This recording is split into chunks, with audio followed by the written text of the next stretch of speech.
देखिए, घाटशिला उपचुनाव की जो तैयारी है, वो ज़ोरों-शोरों से है और लगातार तैयारियों में जुटे हुए हैं। इस वक़्त जेलकेम पार्टी के कुछ कार्यकर्ता हों या नेता हों या खुद जयराम कुमार महतो ही हों, वहाँ पर अभी उस क्षेत्र का भ्रमण कर रहे हैं, देख रहे हैं, जायज़ा ले रहे हैं, आँकड़ा ले रहे हैं और वहाँ पर कहें तो पहरा भी दे रहे हैं।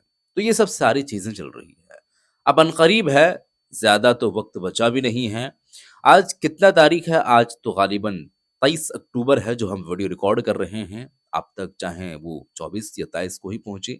लेकिन कहने का बात ये है कि अब जो है वो गिने-चुने मात्र 15 से 17 दिन के वक़्त बचे हुए हैं और इतने दिनों में देखते हैं कि वहाँ पर जीत किनकी होती है। तो अब देखने वाली बात होगी। फिलहाल के लिए जयराम कुमार महतो जी तैयारियां कर रहे हैं और आप लोगों को मालूम होगा कि 21 अक्टूबर को जो है वो नॉमिनेशन था और नॉमिनेशन में भीड़ किस कदर जुड़ी हुई थी वो भीड़ भी आप लोगों ने देखे थे। तो ये टिकट का जो प्रत्याशी का घोषणा है ये 2 दिन पहले हो चुका था इससे पहले और फिर 2 दिन के 3 दिन के बाद में 21 तारीख को नॉमिनेशन का प्रोग्राम रखा गया है, जनसभा को संबोधित किए और तमाम लोगों की जमावड़ा भी वहाँ पर देखने को मिला था। अब वहाँ पर उसी दिन या उस बात पर नॉमिनेशन के बाद पर वो जयराम कुमार महतो जी का बयान सामने आया है और यकीन मानिए बयान सुनने के बाद तमाम लोग हैरान हैं, परेशान हैं, हक्का-बक्का लोग हो चुके हैं। चूँकि काम कुछ ऐसा ही करते लगातार जा रहे हैं। रिजल्ट ना मिलना, मिलना वो तो अलग बात है, लेकिन काम आप लोग देखिए और आखिर में उनका जो एक नज़रिया है, वो नज़रिया को आप लोग देखिए। अब मैं आप लोगों के सामने जयराम कुमार माधव जी का वीडियो रखने वाला हूँ। वो क्या कुछ बातें कर रहे हैं, वीडियो पहले आप लोग देखिए, फिर हम आगे की बातें करेंगे और सबसे पहले आप इस वीडियो को देख लें। कमेटी में आपको स्वागत है। जयराम जी, चुनाव को आपकी दृष्टिकोण से ले रहे हैं लड़ने के लिए आपको देखिए, चुनाव को हम लोग रणनीति क्या है? चुनाव की रणनीति यही है कि पिछला जो 1 साल कार्यकाल रहा, एक विधायक होने के बाद भी जिन मुद्दों को जितनी मुखर होकर प्रखरता के साथ मैंने विधानसभा के पटल पर रखा, इसका चर्चा पूरे राज्य में है कि एक नया विधायक, नए पढ़े लिखे युवा जो राजनीति में अपनी अलग छाप बनाकर राजनीति में आए हैं, कहीं ना कहीं वो किसी भी बिना डर के, बिना खौफ के अपनी आवाज़ को, जनता की आवाज़ को सदन के भीतर प्रेजेंट कर रहे हैं। इससे कहीं ना कहीं झारखंड की राजनीति में एक इम्पैक्ट पड़ा है। तो हमें लगता है कि उसके आधार पर हम लोग घाटशिला के चुनाव में भी लड़ेंगे कि अब आवश्यकता है कि ऐसे युवाओं के हाथों में बागडोर सौंपी जाए जो सक्षम हो जनता की लड़ाई को लड़ने के लिए। एक सवाल है, आप सारथी कौन बन रहे हैं इनके चुनाव में रामदास मुर्मू जी के? देखिए, जनता कुरुक्षेत्र में देखिए रामदास मुर्मू जी निसंदेह एक महारथी के रूप में, एक रथी के रूप में आए हैं घाटशिला के उपचुनाव में। सारथी यहाँ की जनता है और चूंकि अभी तक जो हम लोग का चुनावी कैंपेन रहा है, चुनावी प्रदर्शन रहा है, वो जनता के कारण ही रहा है, चाहे आर्थिक रूप से हो या उसे वोट में तब्दील करना हो। तो हमारे लिए जनता सर्वोपरि है और हम लोग आशा करते हैं उनके आशीर्वाद से घाटशिला में हम लोग अच्छा। आपसे क्या योगदान मिल सकता है उसको चुनाव में? देखिए, चुनाव में निसंदेह एक पार्टी का केंद्र अध्यक्ष होने के नाते जो भी हमारी स्ट्रेटजी होगी, हमारा कार्यक्रम होगा, उन कार्यक्रमों के माध्यम से, जनसंवाद के माध्यम से, लोगों के साथ समन्वय स्थापित करने के माध्यम से हम लोग प्रयास करेंगे कि हमारे प्रत्याशी को यहाँ बेहतर स्थिति में उनको ला सके। तो अभी तो चुनाव का ज़्यादा दिन बची नहीं है, आप कितने दिन तक इसके साथ यहाँ में क्षेत्र में? देखिए, हम लोग प्रयास करेंगे कि जो घाटशिला विधानसभा अंतर्गत 4 प्रखंड आते हैं, चारों प्रखंडों में मेरा कम से कम 2-2 कार्यक्रम हो, ये हमारा प्रयास है। आप पर्सनली कैसे रहिएगा इसमें? आपका जी, एक्टिविटी कैसे पर्सनली हम लोग रहेंगे। आपका मेरा भी रहेगा, हम लोग यहीं कैंपेनिंग करेंगे, यहीं रहेंगे हम लोग। जयराम जी, घाटशिला चुनाव में घाटशिला का जो एजेंडा है वो क्या रहेगा आपका? देखिए, घाटशिला के बहुत सारे स्थानीय एजेंडे हैं, चाहे शिक्षा, स्वास्थ्य की बात हो, जनप्रतिनिधि का जनता से जुड़ाव की बात हो, आसपास में कई औद्योगिक क्षेत्र हैं जहाँ स्थानीय लोगों, विशेषकर आदिवासी समुदाय के साथ दुर्व्यवहार की बात हो, जमीनों के अधिग्रहण के बाद उन्हें मजदूरी के लिए ना रखा जाना, कई ऐसे अनगिनत मुद्दे हैं जिनको लेकर हम लोग घाटशिला के चुनावी रणसमर में दिखेंगे। विपक्ष को किस रूप में देख रही है? देखिए, निसंदेह हम लोग सच्चाई पे बात करते हैं। विपक्ष कहीं ना कहीं एक नई पार्टी की अपेक्षा में, तुलना में काफ़ी सशक्त है, मजबूत है। दोनों ही जो विपक्षी दल हैं और राजनीतिक रूप से, आर्थिक रूप से, सामाजिक रूप से, सांगठनिक रूप से हमसे काफ़ी आगे है, लेकिन हमारे पास युवाओं का जुनून है, वही जुनून हमें उनके करीब लेके जाएगा। बाकी पार्टी सब गठबंधन से लड़ रहा है, बिना गठबंधन का लड़ रहा है। आप कैसा लड़ना चाहिए? जी, हम लोग पूरी ऊर्जा और ताकत के साथ लड़ेंगे। अकेले? अकेले ही हैं। जयराम जी, 2 टाइगर का यहाँ पे घाटशिला में आगमन हो गया, शिकार कौन होगा? देखिए, अब यहाँ शिकार किसी का नहीं होगा, सबका अपना अपना कार्य है। जनता तय करेगी कि उन्हें अपना नेतृत्व किस रूप में चुनना है। वो तो जनता तय करती है, लेकिन चुनाव जब करीब सामने आता है तो लोगों को ऐसा लोभ दिया जाता है कि लोग जो है वो लुभा जाते हैं और उन्हीं के प्रति वो सारा कुछ दे देते हैं। मतलब एक वोट का कीमत वो लोग नहीं समझते हैं। अब एक वोट का जो कीमत होता है, बहुत सारे लोग जो है वो 200-400 रुपए में ही बिक जाते हैं या किसी के कहने पर भी, बहकावे पर भी वो बिक जाते हैं। वो अपना भविष्य तय नहीं कर पाते हैं, वो देख नहीं पाते हैं कि मैं जो वोट कर रहा हूँ, मेरा जो आखिर में आमने-सामने हर एक समय में हर एक दुःख दर्द में खड़ा रहेगा, तो वो कौन रहेगा? तो वो चीज़ तय नहीं कर पाते हैं। नतीजा क्या निकल कर के सामने आता है, वो 5 साल तक जनता ही उस चीज़ को समझ पाते हैं, लेकिन जनता क्या करे? मैं तो समझ नहीं पाता हूँ, लेकिन जनता को अच्छा कैंडिडेट चुनना चाहिए।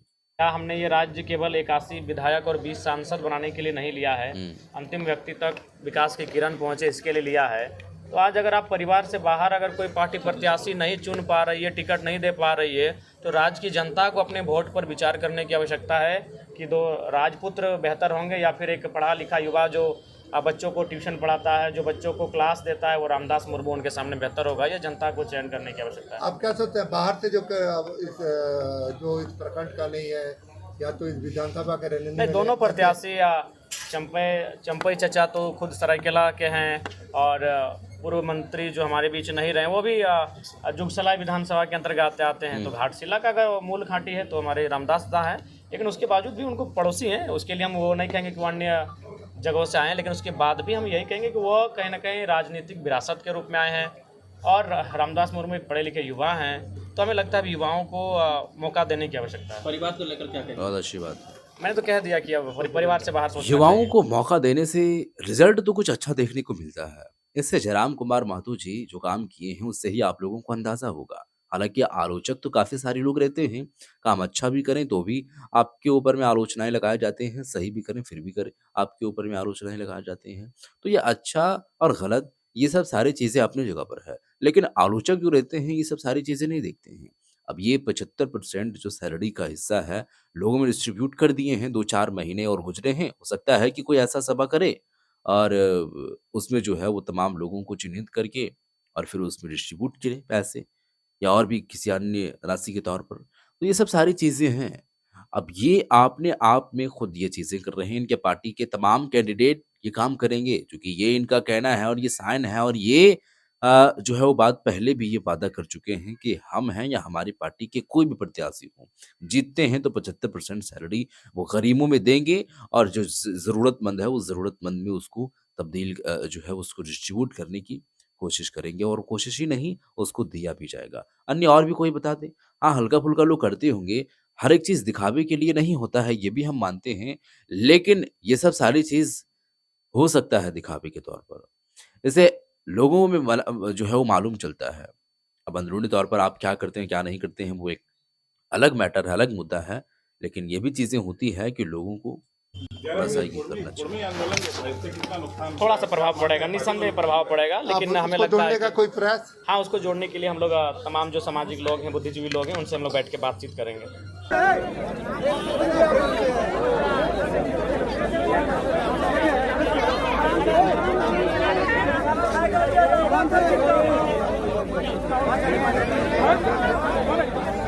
प्राउड तो काफ़ी ज़्यादा प्राउड है। जितनी मुखर होकर प्रखरता के साथ मैंने विधानसभा के पटल पर रखा, इसका चर्चा पूरे राज्य में है कि एक नया विधायक, नए पढ़े लिखे युवा जो राजनीति में अपनी अलग छाप बनाकर राजनीति में आए हैं, कहीं ना कहीं वो किसी भी बिना डर के, बिना खौफ के अपनी आवाज़ को, जनता की आवाज़ को सदन के भीतर प्रेजेंट कर रहे हैं। इससे कहीं ना कहीं झारखंड की राजनीति में एक इम्पैक्ट पड़ा है। तो हमें लगता है कि उसके आधार पर हम लोग घाटशिला के चुनाव में भी लड़ेंगे कि अब आवश्यकता है कि ऐसे युवाओं के हाथों में बागडोर सौंपी जाए जो सक्षम हो जनता की लड़ाई को लड़ने के लिए। एक बात है, एक सवाल है, आप सारथी कौन बन रहे हैं इनके चुनाव में रामदास मुर्मू जी के? देखिए जनता, कुरुक्षेत्र में देखिए रामदास मुर्मू जी निसंदेह एक महारथी के रूप में, एक रथी के रूप में आए फिर हैं सारथी घाटशिला के उपचुनाव में। सारथी यहाँ की जनता है, और चूंकि अभी तक जो हम लोग का चुनावी कैंपेन रहा है, चुनावी प्रदर्शन रहा है, वह जनता के कारण ही रहा है, चाहे आर्थिक रूप से हो या उसे वोट में तब्दील करना हो। तो हमारे लिए जनता सर्वोपरि है, और हम लोग आशा करते हैं उनके आशीर्वाद से घाटशिला में हम लोग अच्छा। आपसे क्या योगदान मिल सकता है उसको चुनाव में?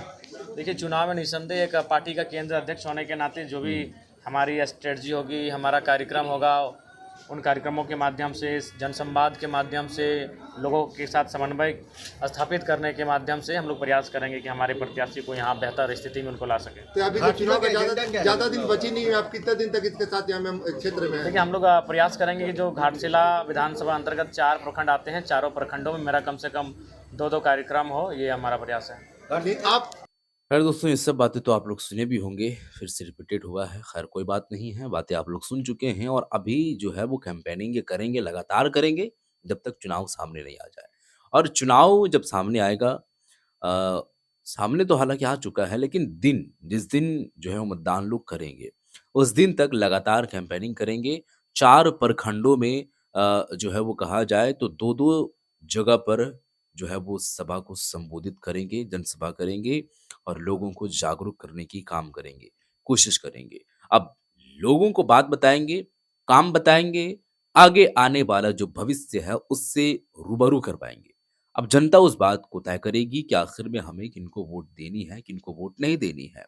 लेकिन फिलहाल जयराम कुमार माथुर जी उतर चुके हैं और लगातार कोशिश कर रहे हैं और काफ़ी ज़ोरों-शोरों से उतर चुके हैं।